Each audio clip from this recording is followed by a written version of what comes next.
ہوں گے، آپ کے بچے ٹھیک ہوں گے، وہ دیندار ہوں گے، وہ آپ کے فرما بردار ہوں گے، وہ گمراہی کا شکار نہیں ہوں گے، یہ سب سے بڑا فائدہ ہوگا۔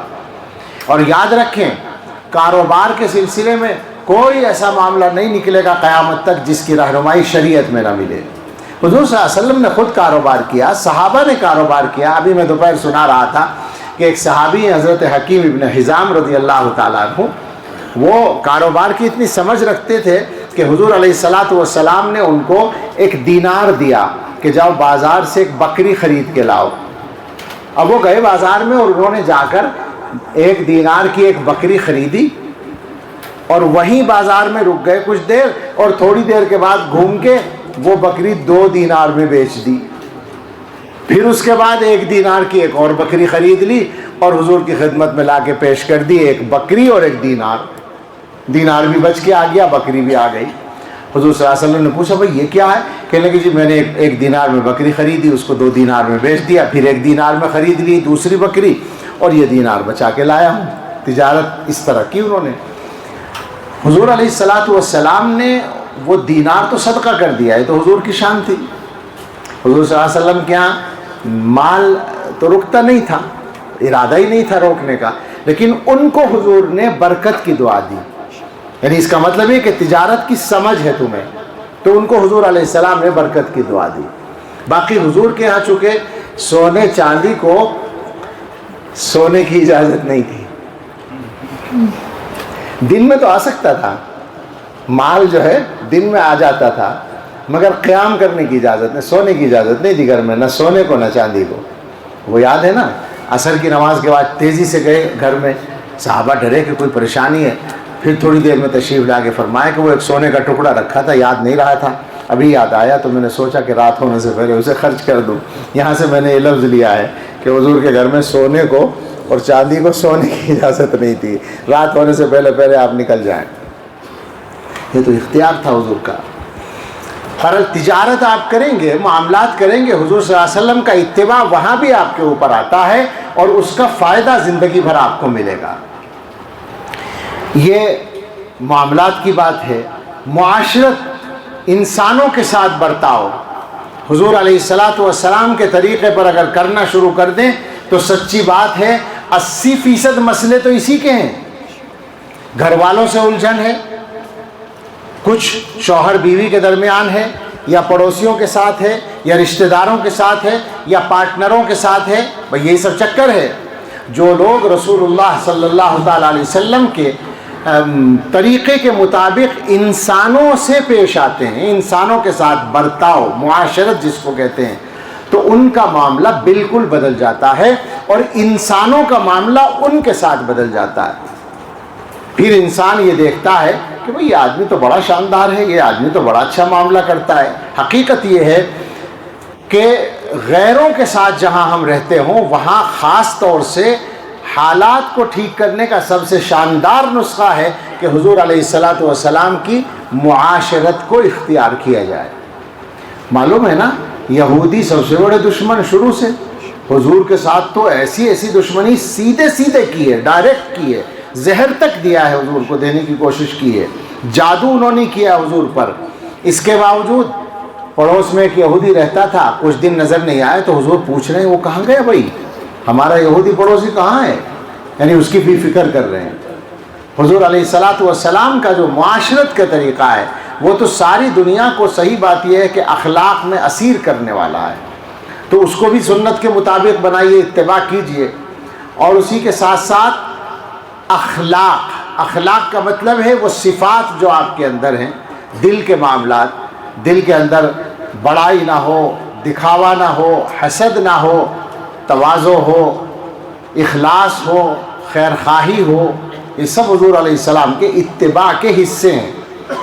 تو اتباع ایک حق ہے، اور اتباع بہت بڑا لفظ ہے کہ ساری زندگی کو حضور کے تابع بنا دو۔ اچھا کچھ لوگ کہیں گے جی یہ تو بڑا مشکل کام ہے۔ میں کہا کرتا ہوں سنت کے خلاف چلنا کچھ آسان کام ہے۔ ایک بہت سادہ سی مثال جس پہ لوگ ہنستے ہیں، داڑھی۔ بتاؤ داڑھی رکھنا آسان ہے یا کاٹنا آسان ہے؟ رکھنا آسان ہے، بھائی ہم لوگوں کو مہینے بھر بھی کچھ نہیں کرنا پڑتا، مہینے ڈیڑھ مہینے کے بعد محسوس ہوتا ہے کچھ بڑی ہو رہی تو چلو تھوڑا سا کاٹ دو، اور وہ بیچارے کو روز آنا ڈیوٹی ہے چھیلنے کی۔ تو سنت پہ ایک مثال ہے، سنت پہ عمل آسان ہوا یا سنت کے خلاف پر عمل آسان؟ ہمیشہ یاد رکھیں بھائی، ہم آپ سے یہ نہیں کہہ رہے کہ کوئی نیا کام کریں، آپ جو کام کرتے ہیں وہی کریں، بس اس کے کرنے کے دو طریقے ہیں، ایک وہ طریقہ جو آپ کا چل رہا ہے، ایک وہ طریقہ جو حضور کی سنت کے مطابق ہے۔ سنت کے مطابق کر لیجئے، گارنٹی ہم ایک بات کی دیں گے کہ دنیا کی عزت اور آخرت کی کامیابی دونوں ایک ساتھ مل جائیں گی، یہ پکی بات ہے۔ اور اس کی دلیل سادہ سی ہے، سب آدمی سمجھتے ہیں۔ یہ بتائیں کہ حضور علیہ السلام کے برابر عزت کسی کو ملی دنیا میں؟ محبوبیت ملی دنیا میں؟ کامیابی ملی دنیا میں؟ کسی کو نہیں ملی۔ تو بابا وہ کامیابی اور وہ عزت اسی طریقے سے تو ملی ہے جو اس طرح حضور نے زندگی گزاری ہے۔ جو آدمی حضور کے زیادہ مشابہ ہوتا چلا جائے گا، ساری چیزیں اس کو ملتی چلی جائے۔ ہمارے حضرت فرمایا کرتے تھے کہ اللہ نے، یہ بزرگوں نے لکھا ہے، اللہ نے ہر سنت کے ساتھ محبوبیت کی ایک مقدار جوڑ دی ہے۔ اس سنت پہ آپ عمل کریں گے اتنی محبوبیت آپ کے حصے میں آ جائے گی، اگلی سنت پہ عمل کریں گے اتنی۔ یہ جو اللہ والوں سے لوگ محبت کرتے ہیں، کیوں کرتے ہیں؟ وہ صرف برکت ہوتی ہے حضرت محمد صلی اللہ علیہ وسلم کے زیادہ سے زیادہ مشابہ بننے کی، یہ کوشش ہونی چاہیے۔ یہ ایک حق تھا اتباعہ صلی اللہ علیہ وسلم۔ حضور علیہ السلام کا ایک حق ہے نصرت دین ہی، آپ کے دین کی مدد کرنا۔ ان تنصر اللہ ینصرکم، اللہ کا دین ہے، حضور علیہ السلام کا دین ہے، اس دین کو آپ کے تعاون کی ضرورت پڑتی ہے۔ تعاون کا مطلب ہمیشہ چندہ نہیں ہوتا، وہ بھی ہوتا ہے، وہ بھی ہوتا ہے، وہ بھی کرنا ہے، وہ بھی دینا ہے، پیسہ بھی خرچ کرنا ہے، اور اپنی جان سے اور اپنے وقت سے بھی جو تعاون ہو سکتا ہو، یا کوئی بھی ضرورت سامنے آئے دین سے متعلق، اس کے لیے اپنے آپ کو پیش کرنا اور اس میں کام آنا، یہ ایک حق ہے حضور علیہ السلام کا۔ ایک حق اور ہے آپ صلی اللہ علیہ وسلم کا دفاع کرنا، الدفاع عنہ۔ حضور علیہ السلام پر دنیا میں حملے ہوتے ہیں اور ہوتے رہیں گے، کچھ لوگ اپنے مقدر کو خراب کرتے رہیں گے، کچھ لوگ اپنے اعمال نامے کو سیاہ کرتے رہیں گے، اسی طرح سے آپ کو جواب دینا پڑے گا جہاں جیسا ممکن ہو۔ حضور علیہ السلام کی عزت کا دفاع کرنا، یہ بھی آپ کا ایک حق ہے۔ اور اس کے بعد میرے بزرگوں دو حق اور بیان کرنا چاہتا ہوں، 10-12 منٹ باقی ہیں۔ ایک حق ہے رسول اللہ صلی اللہ علیہ وسلم کا محبت اہل بیتہ، اور دوسرا حق ہے محبت اصحابہ۔ یہ دو حق ہیں، آپ کے اہل بیت سے محبت کرنا اور آپ کے صحابہ سے محبت کرنا۔ اگر کوئی آدمی اہل بیت کی محبت میں کوئی کمی کرتا ہے، اس کا ایمان خطرے میں ہے۔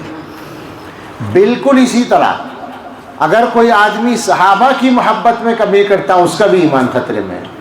دونوں باتیں یاد رکھنی ہیں، دونوں کو ایک ساتھ لے کر چلنا ہے۔ مگر ایک وضاحت ہے، اہل بیت کی محبت نمبر 1 پر بالکل رکھنی ہے۔ ہم تو محبت کیا، روزانہ درود پڑھتے ہیں اہل بیت پر، اللہم صلی علی محمد وعلی آل محمد۔ آل محمد پر درود پڑھے بغیر تو ہماری نماز پوری نہیں ہوتی۔ مگر اہل بیت کو ماننا ہے اور ان سے محبت کرنی ہے، جیسے اللہ نے بتایا، جیسے رسول اللہ صلی اللہ علیہ وسلم نے بتایا، اور جیسے خود اہل بیت نے بتایا۔ یہ نہیں چلے گا کہ آپ اہل بیت کو خدا بنا دیں، ان کی محبت کا اور ان کی عظمت کا یہ مطلب نکالنا کہ آپ شرکیہ باتیں کرنے لگیں۔ مستقل ایک مذہب بنا ہوا ہے، مجھے نام لینے کی ضرورت نہیں، آپ سمجھ سکتے ہیں۔ حضرت علی رضی اللہ عنہ کو خدا بنا رکھا ہے، حضرت فاطمۃ الزہرا رضی اللہ تعالیٰ عنہ کو خدا بنا رکھا ہے، حضرت حسن اور حضرت حسین رضی اللہ عنہما کو خدا بنا رکھا ہے، بلکہ ان کے بعد میں جو ان کی اولاد میں ائمہ ہیں ان کو بھی خدائی اوصاف دے رکھے ہیں۔ کیسے ہو جائے گا یہ؟ اللہ کے نبی صلی اللہ علیہ وسلم تو اللہ کے سوا سب کی خدائی ختم کرنے کے لیے آئے ہیں۔ حضور علیہ الصلوۃ والسلام کو تو خود اللہ نے خدا بننے کی صفت نہیں دی ہے، تو آپ کی اولاد اور آپ کے گھر والوں کو خدا ماننے کی بات کیسے ہو سکتی ہے؟ بے وقوفی کی بات ہے۔ کیا حضرت علی رضی اللہ تعالیٰ عنہ، بلکہ پہلے نام لو حضرت فاطمہ الزہرا رضی اللہ تعالیٰ عنہ، ان کے قدموں کی دھول پر ہم سب قربان ہو جائیں؟ حضرت فاطمہ رضی اللہ تعالیٰ عنہ کی فضیلت کے لیے اس کی ضرورت ہے کہ ان کو خدائی اوصاف دیے جائیں؟ کیا اتنا کافی نہیں ہے کہ وہ پیغمبر صلی اللہ علیہ وسلم کے جگر کا ٹکڑا ہے؟ کیا ان کے احترام اور ان کی محبت اعلیٰ درجے پر کرنے کے لیے یہ کافی نہیں ہے کہ وہ حضرت محمد الرسول اللہ صلی اللہ علیہ وسلم کی چہیتی بیٹی ہیں؟ عجیب باتیں ہیں۔ حضور کی بیٹی ہونا محبت کے لیے، اعلیٰ درجے پر محبت کرنے کے لیے بالکل کافی ہے۔ ہم حضرت فاطمہ رضی اللہ تعالیٰ عنہ اور باقی جو تین صاحبزادیاں ہیں، یہ بھی کر رکھا ہے ان لوگوں نے کہ حضرت فاطمہ کو ماننے کا یہ تقاضا ہے کہ تینوں کا انکار کرتے ہیں۔ حضور علیہ السلام کی بیٹیاں جن کے اولاد بھی ہوئی ہیں ان کا انکار کرتے ہیں کہ وہ تھیں ہی نہیں۔ یہ کوئی طریقہ ہے ماننے کا؟ مانو، مگر اس طرح مانو جسے سچائی ہو، مانو اور اس طرح مانو جسے بتایا گیا ہو۔ اہل بیت کی بات، حضرت علی رضی اللہ عنہ کو ماننے کے لیے کیا خدا بنانا پڑے گا ان کو؟ کیا حضرت علی کے ذاتی فضائل کافی نہیں ہیں ماننے کے لیے؟ حضرت علی رضی اللہ تعالیٰ عنہ کی کتنی شاندار شخصیت ہے، کتنی باکمال شخصیت ہے۔ کیا پریشانی ہے اگر ان کمالات کی بنیاد پر ان کا دل میں احترام اور محبت رکھیں؟ سچی بات یہ ہے کہ حضرت علی رضی اللہ تعالیٰ عنہ کی شخصیت کو تو اس طبقے نے جو ان کے ماننے کا دعویٰ کرتا ہے اس نے اتنا داغدار کیا ہے کہ بتایا نہیں جا سکتا، ان کے اوصاف کو چھپا دیا ہے بالکل۔ حضرت حسن رضی اللہ تعالیٰ عنہ، حضرت حسین رضی اللہ تعالیٰ عنہ، کیا کہنے ہیں صاحب، حضور علیہ الصلوۃ والسلام کے چہیتے نواسے ہیں جن کو نوجوانان جنت کے سردار کہا ہے۔ ان کی محبت اور عظمت کے لیے کیا ان کی ذاتی فضیلتیں کافی نہیں ہیں؟ حضور کے ساتھ ان کی نسبت کافی نہیں ہے کہ جھوٹی باتیں کی جائیں اور خدا بنایا جائے ان کو؟ ہم صاف اعلان کرتے ہیں اس بات کا کہ اہل بیت کی محبت میں ہم کسی دعوے دار سے پیچھے نہیں ہیں۔ ہم تو یہ بات میں سنا دیتا ہوں اپنے ایک بزرگ سے سنی ہوئی بات کہ ہمارا یہ عقیدہ ہے کہ اہل بیت اطہار، پاکیزہ پاک، سب کے سب تقی القلب نقی الباطن، یہ مولوی لوگ سمجھیں گے زیادہ۔ اہل بیت اطہار، حکیم ننو میاں صاحب رحمۃ اللہ علیہ نے سنایا تھا، آپ نے ملے ہوں گے گنگوں میں۔ اہل بیت اطہار سب کے سب تقی القلب نقی الباطن صفی الاخلاق ذکی النسبہ عالی النسب راضی مرضی عند اللہ محفوظ من اللہ تھے۔ یہ ہمارا عقیدہ ہے۔ لیکن اسی کے ساتھ ساتھ حضور علیہ الصلوۃ والسلام کے اہل بیت کو آپ مان رہے ہیں چونکہ وہ حضور کے اہل بیت ہیں، مگر اہل بیت کو بھی آپ نے محدود کر دیا ہے۔ جو حضور کے بیت میں رہنے والے لوگ ہیں، بیت کسے کہتے ہیں؟ گھر کو۔ گھر میں کون رہتا ہے سب سے پہلے؟ گھر والی کہتے ہیں اردو میں بیوی کو۔ تو جو گھر والے ہیں ان کو آپ نے نکال رکھا ہے۔ عجیب بات ہے، حیرت کی بات ہے۔ جو اہل البیت جن کو قرآن میں کہا ہے انما یرید اللہ لیذھب عنکم الرجس اہل البیت، ازواج مطہرات مخاطب ہیں، ان کو نہیں مانتے۔ تعجب کی بات ہے، پتہ نہیں کون سا گھر مراد ہے حضور کا۔ جن گھروں میں رسول اللہ صلی اللہ علیہ وسلم اپنی مقدس ازواج کے ساتھ جو ہماری مائیں ہیں رہتے تھے، آپ قیام فرماتے تھے، راتوں کو رہتے تھے، دنوں کو رہتے تھے، وہ ازواج مطہرات اہل بیت میں نہیں ہے۔ کمال کی بات ہے۔ اس کے بعد میں یہ کہتا ہوں کہ اہل بیت کو ہم مان رہے ہیں حضور علیہ الصلوۃ والسلام کی نسبت سے، تو صحابہ کا کیا ہوگا؟ صحابہ کے بارے میں کیا ہوگا؟ جن پر رسول اللہ صلی اللہ تعالیٰ علیہ وسلم نے محنت کی اور ان کی تربیت کی، ان کے بارے میں کیا ہوگا؟ کیا ان کو مانے بغیر دین پورا ہو جائے گا؟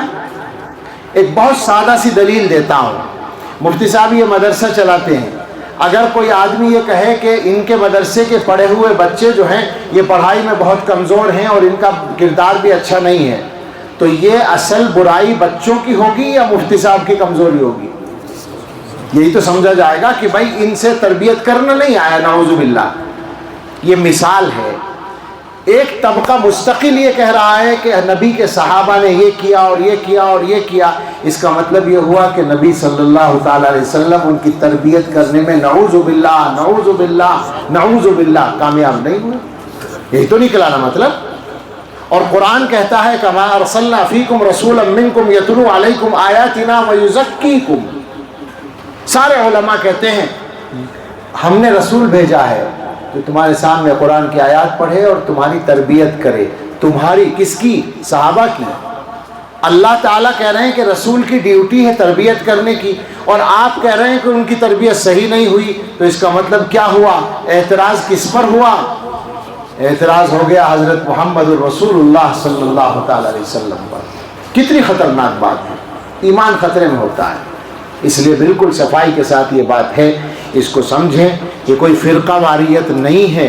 فرقہ واریت وہاں ہے جہاں تمام تسلیم شدہ اور ثابت شدہ چیزوں کا انکار کیا جا رہا ہے. رسول اللہ صلی اللہ تعالی علیہ وسلم نے اپنے صحابہ کا مقام بھی بیان کیا ہے، اور حضور نے تو بعد میں بیان کیا، اللہ نے قرآن میں بیان کر رکھا ہے. لہذا یہ حضور علیہ السلام کے حق کا مسئلہ ہے کہ جس طرح ضروری ہے کہ آپ کے اہل بیت سے محبت کی جائے، اور اہل بیت میں آپ کی آل اولاد ساری اور گھر والے یعنی آپ کے ازواج مطہرات یہ سب اہل بیت میں شامل ہیں، ان سے اعلیٰ درجے پر محبت کی جائے کسی میل اور ملاوٹ کے بغیر، پوری صفائی کے ساتھ، دل کی گہرائی سے. بالکل اسی طرح ضروری ہے کہ آپ کے اصحاب سے بھی محبت کی جائے اور ان کو اپنے لیے حق کا معیار سمجھا جائے، اس لیے کہ سارا دین صحابہ ہی کے ذریعے ملا ہے. بڑے بڑے محدثین نے یہ بات لکھی ہے کہ جو لوگ صحابہ پر تنقید کرتے ہیں اصل میں ان کا نشانہ ہے ہمارا دین. وہ ہمارے دین کو مجروح کرنا چاہتے ہیں. ہمارے دین پر سیدھے سیدھے حملہ نہیں کر سکتے تو صحابہ پر حملہ کرتے ہیں. صحابہ ہمارے دین کے گواہ ہیں. جب گواہی معتبر نہیں رہیں گے تو دین کہاں سے معتبر رہے گا؟ یہ خطرناک بات ہے. اس کا شکار کبھی نہ ہو. اس کو سمجھ لیں اچھی طرح سے. ہمارے ایمان کا یہ تقاضا ہے. میں نے چند حقوق بیان کی، میں دوبارہ دوہرا دیتا ہوں. آپ صلی اللہ علیہ وسلم پر ایمان لانا، آپ سے محبت کرنا، آپ کی عظمت دل میں رکھنا، آپ کا اتباع کرنا، آپ کے دین کی مدد کرنا، آپ کا دفاع کرنا، آپ کے اہل بیت سے محبت کرنا، آپ کے صحابہ سے محبت کرنا، یہ سب حقوق النبی صلی اللہ علیہ وسلم علی امتی. اللہ کے نبی صلی اللہ علیہ وسلم کے حقوق ہیں آپ کی امت پر. دعا کریں کہ اللہ تعالی ہمیں یہ حقوق ادا کرنے کی توفیق عطا فرمائے. اس زمانے کے فتنوں سے ہماری حفاظت فرمائے. ہوشیار رہنے کی بھی ضرورت ہے. دعا تو کرنی ہی ہے، دعا کی برکت سے ہماری حفاظت ہوگی، لیکن جو اللہ تعالیٰ نے عقل دی ہے، سمجھ دی ہے، اس کو دین پر صحیح طور سے قائم رہنے کے لیے استعمال بھی کرنا ہے. جیسے میں نے شروع میں کہا تھا کہ دین کہاں سے لینا ہے اس کی سمجھ لے کر آپ چلیں اور دنیا کے پروپیگنڈوں سے زیادہ متاثر نہ ہوں. ہم تو سیدھی سادی بات جانتے ہیں کہ اللہ کے نبی صلی اللہ علیہ وسلم نے صراط مستقیم کا ایک دائرہ بنا دیا ہے. ما انا علیہ و اصحابی، میرا طریقہ اور میرے صحابہ کا طریقہ. بعض لوگ کہتے ہیں کہ اہل بیت کا ذکر نہیں کرتے، میں کر دیتا ہوں. معلوم ہے حدیث، حضور علیہ السلام نے فرمایا دو چیزیں چھوڑ کر جا رہا ہوں، کتاب اللہ، کہیں لفظ ہے اپنی سنت اور کہیں لفظ ہے اپنے اہل بیت. تو بالکل صحیح ہے، کتاب اللہ پر قائم رہنا ہے، اہل بیت کے طریقے پر قائم رہنا ہے. اہل بیت کا طریقہ سچائی کے ساتھ تلاش کرو تو صحابہ کے ساتھ ملیں گے، پورے طور پر صحابہ کے ساتھ ملیں گے.